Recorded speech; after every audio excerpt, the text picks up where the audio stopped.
हर समय मनुष्य के सामने विभिन्न संभावनाएं होती हैं। हर समय हम चुनते जाते हैं। जैसा हम चुनते हैं वैसा हमारा कर्म बनता जाता है और उससे हमारे भविष्य का निर्माण होता है। इसके बारे में दो पक्ष हैं। कुछ लोग मानते हैं कि हम स्वयं अपने भाग्य के विधाता हैं और कुछ लोग ऐसा मानते हैं कि जीव के हाथ में कुछ नहीं होता, विधाता उसका भाग्य लिखता है, उसके अनुसार उसका जीवन व्यतीत होता है। इस प्रकार दो विचारधाराएं बन गई, एक तो भाग्यवादी और एक पुरुषार्थवादी। भाग्यवादी के अनुसार जीव भाग्य से बंधा है, उसे किसी प्रकार का स्वतंत्र कर्म करने का अधिकार ही नहीं है। पुरुषार्थवादी इस सिद्धांत को नहीं मानते। उनके अनुसार इस प्रकार तो जीव आलसी हो जाएगा, कोई कर्म करेगा ही नहीं, भाग्य के भरोसे बैठे रहेगा। ये विवाद संसार में सर्वत्र चलता है। इसमें सत्य क्या है? क्या जीव को भाग्य के भरोसे रहना है या स्वतंत्र कर्म करना चाहिए? इसे भली प्रकार से समझने के लिए ये समझना आवश्यक है कि भाग्य होता क्या है। भाग्य मतलब जीव द्वारा पूर्व जन्म में किए गए कर्म ही होते हैं, जो वर्तमान जन्म में भाग्य कहलाता है। यदि भाग्यवादी की माने तो जीव भाग्य से बंधा है और कर्म करने का अधिकार भी नहीं है। ऐसा तो हर जन्म में होगा। तो कौन से जन्म में हमने कर्म किया, वही इस जन्म में हमारा भाग्य बना। भाग्य तो कर्म करने से ही बनता है। किसी न किसी जन्म में पुरुषार्थ तो किया है, यह सिद्ध हो गया, और किसी जन्म में पुरुषार्थ किया तो इस जन्म में क्यों नहीं कर सकते। इसलिए शास्त्र कहते हैं कि ये भाग्य भाग्य का नारा लगाकर आलसी मत बनो।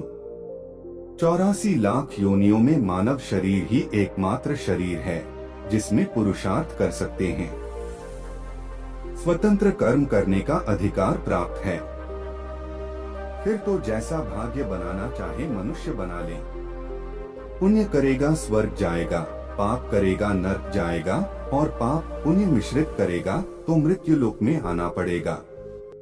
ये स्वतंत्रता भगवान ने हम सबको दी है, अर्थात हमको कर्म प्रधान बना दिया। ऐसे मानव शरीर को पाकर भाग्य का नारा लगाकर बैठ जाए, इससे बड़ा दुर्भाग्य नहीं हो सकता है। अनंत जन्मों में हमने जो कर्म किए हैं उनको संचित कर्म कहते हैं, जो हर मनुष्य के साथ पहाड़ के समान जुड़े हुए हैं।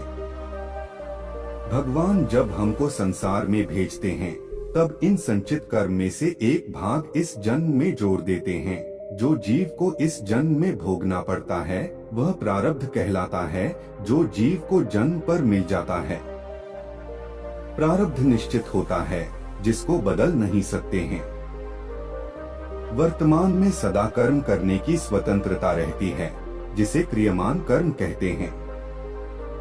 इसका अर्थ यह हुआ कि अपनी स्वेच्छा से किया कर्म क्रियमान कर्म कहलाता है। भाग्य तो निर्धारित था, साथ में क्रियमान कर्म जुड़ता जाता है।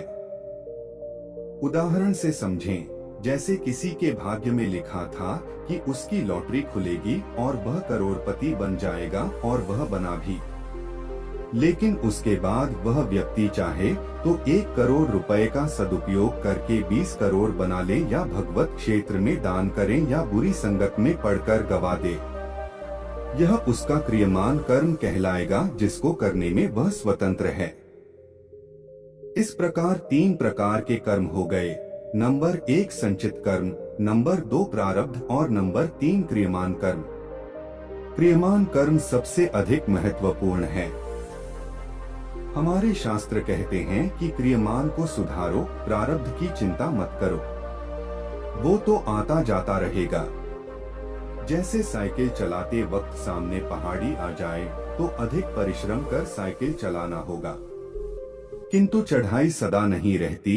चढ़ाई के बाद उतराई आ जाती है, उतराई भी सदा नहीं रहती, फिर समतल आ जाता है।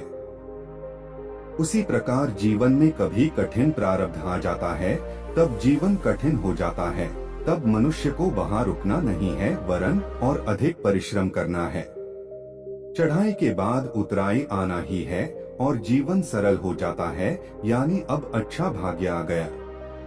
तात्पर्य यह कि भाग्य आता जाता रहेगा, उसकी चिंता नहीं करना है और उसको जानने का प्रयत्न भी नहीं करना है। यदि जाना कि भाग्य बढ़िया है तो आलसी हो गए, यदि जाना कि भाग्य खराब है तो चिंता लग जाएगी। तो हमने यह समझा कि किसी व्यक्ति का भाग्य उसके पूर्व जन्म के कर्मों के आधार पर निश्चित होता है। व्यक्ति अपने कर्मों से अपना भाग्य बदल सकता है। कर्म करने से ही भाग्य का रास्ता खुलता है। अपने भाग्य का विधाता मनुष्य स्वयं है। बच्चा जब गर्भ में होता है तब से ही उसकी आयु, धन, विद्या और मृत्यु निश्चित हो जाती है। मनुष्य प्रारब्ध स्वीकार कर अच्छे कर्मों द्वारा अपना भाग्य बना सकता है।